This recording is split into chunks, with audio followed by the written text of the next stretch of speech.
Um dia de cada vez caminhando pela palavra de Deus com reflexão, propósito e vida real.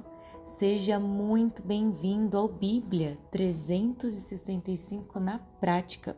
Hoje é o dia 152 da nossa jornada, dia 1 de junho, e seguindo o nosso cronograma, os textos de hoje são Deuteronômio capítulo 5, Salmos 88, Isaías capítulo 33 e Apocalipse capítulo 3. Prepare o seu coração, o seu secreto, deixe Deus revelar segredos dos céus para você. Se esse programa tem feito sentido, compartilhe com alguém, siga nas plataformas.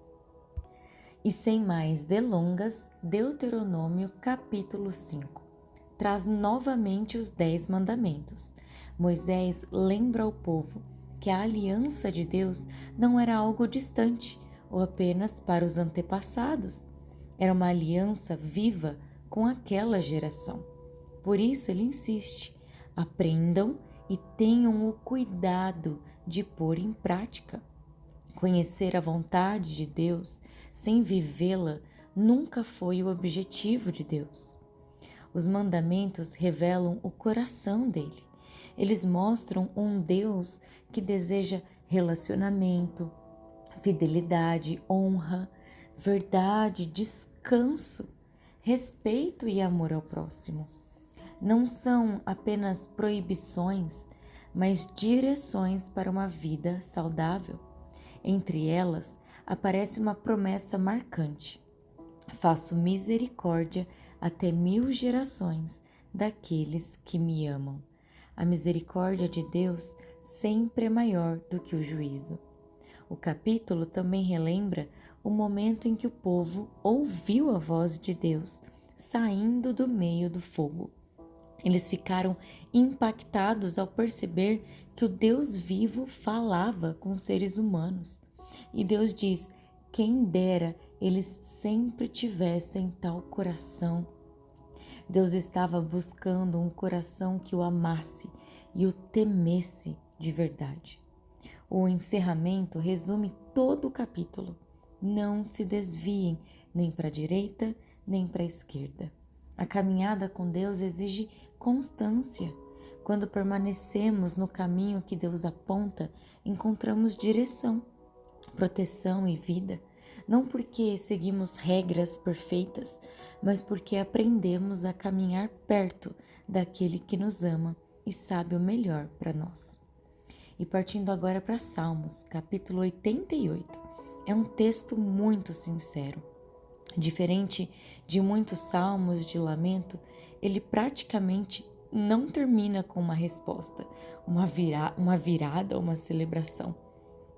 Emã abre o coração para Deus e descreve uma dor profunda, uma angústia que parece não ter fim. Ele se sente abandonado, sozinho, sem forças, cercado por trevas. Ainda assim, mesmo sem enxergar a solução, ele continua orando. O salmo começa com um clamor e termina com um clamor. Uma das grandes lições desse capítulo é que Deus não esconde a realidade do sofrimento humano. A Bíblia não relata apenas vitória, alegria, mas também registra momentos em que servos fiéis passaram por períodos de profunda tristeza. Emã não finge estar bem. Ele derrama diante de Deus exatamente aquilo que sente. A fé verdadeira, ela não exige máscaras. Mesmo quando ele pergunta: por que rejeitas a minha alma? Ele continua dizendo: Deus da minha salvação. Isso é poderoso porque ele fala da dor, mas ele também afirma quem Deus é. A sua situação parece escura, mas sua esperança ainda está ancorada no Senhor. Às vezes, a maior demonstração de fé não é cantar na vitória, mas continuar buscando Deus quando não entendemos o que está acontecendo. Existem momentos em que não teremos respostas imediatas, mas podemos continuar levando nossa dor ao Senhor. Esse salmo nos ensina que Deus prefere uma oração sincera em meio às lágrimas do que uma espiritualidade artificial.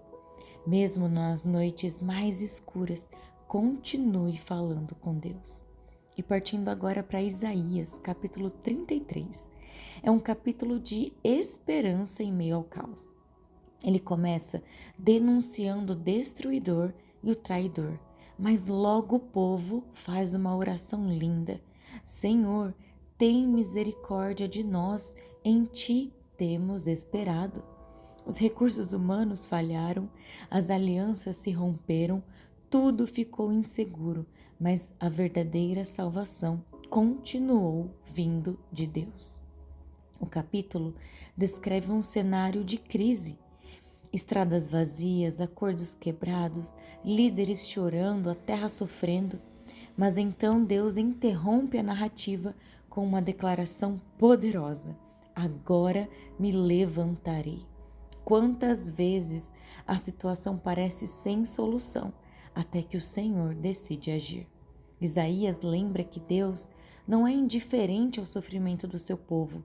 Existe um momento em que ele se levanta para intervir. Quando os pecadores perguntam quem poderá habitar diante desse Deus santo, a resposta não é alguém perfeito, mas alguém que vive em integridade, justiça, sinceridade. Deus procura pessoas que escolham o que é correto, mesmo quando ninguém está olhando. A proteção prometida está ligada a uma vida que permanece firme.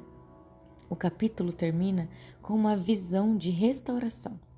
O povo verá o rei em sua beleza. Jerusalém será um lugar de paz e segurança, e o Senhor será reconhecido como juiz, legislador e rei. Nenhum morador dirá: estou doente. O povo que habita nela terá o seu pecado perdoado. Isaías mostra que a maior obra de Deus não é apenas remover os problemas ao redor, mas restaurar completamente o seu povo. E para finalizar o dia de hoje, Apocalipse, capítulo 3.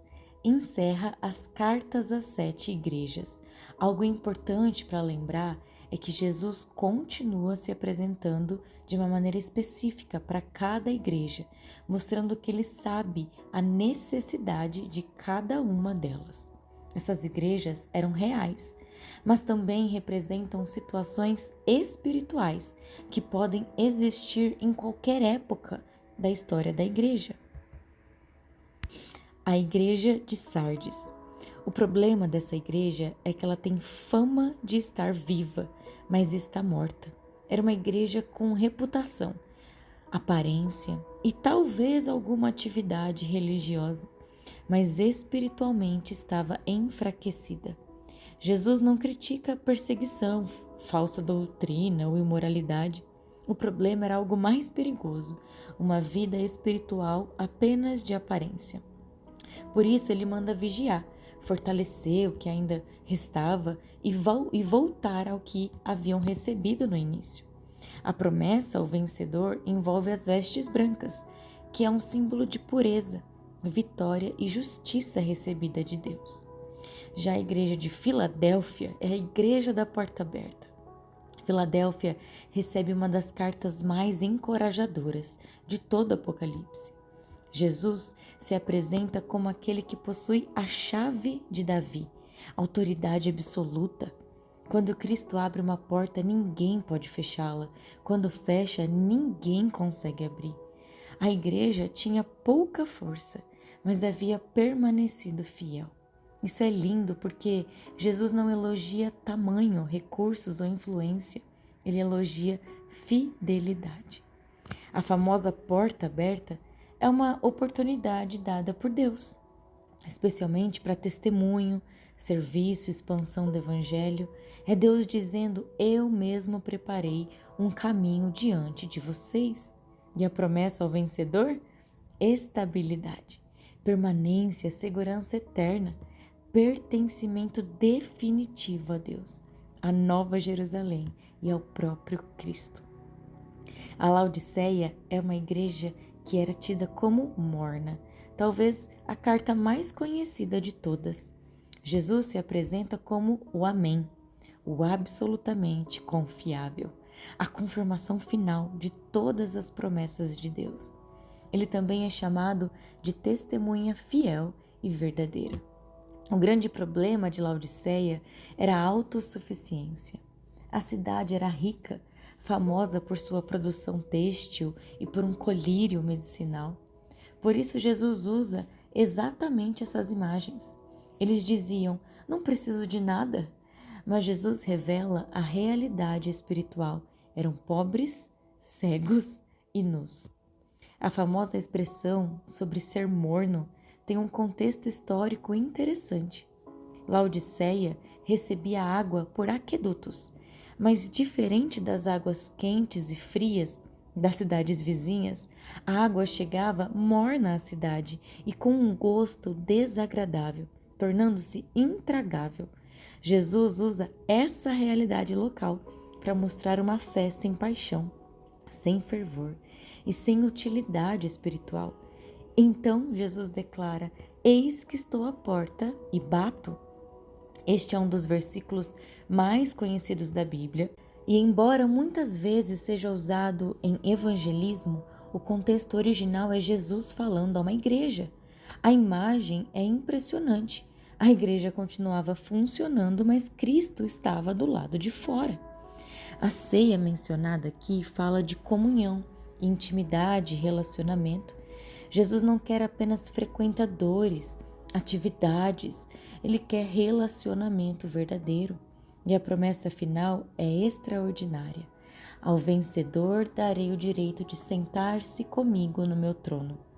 Assim como Cristo venceu e reina com o Pai, os vencedores participarão do seu reino.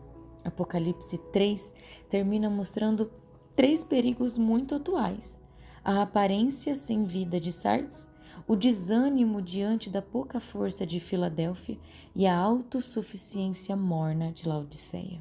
E em todas elas, a mesma verdade permanece. Jesus conhece profundamente a condição real da sua igreja e continua chamando cada um ao arrependimento, à perseverança e à fidelidade. Querido Deus, obrigada, Pai, pela tua palavra. Obrigada pelos teus ensinamentos. Senhor, que possamos receber de ti exatamente aquilo que precisamos. Abra os nossos olhos para que possamos ouvir a tempo aquilo que precisamos melhorar, Pai. Abra os nossos ouvidos para poder entender e compreender aquilo que o Senhor tem dito a nós, aquilo que precisa ser consertado a tempo. Guarde-nos, ó Deus, de nós mesmos. Guarde-nos, ó Pai, de vivermos as nossas vontades, que possamos viver o teu querer nesta terra, Pai, em nome de Jesus. Amém e amém. Que Deus te acompanhe hoje. Viva essa palavra na prática. Amanhã seguimos juntos no dia 153 da nossa leitura.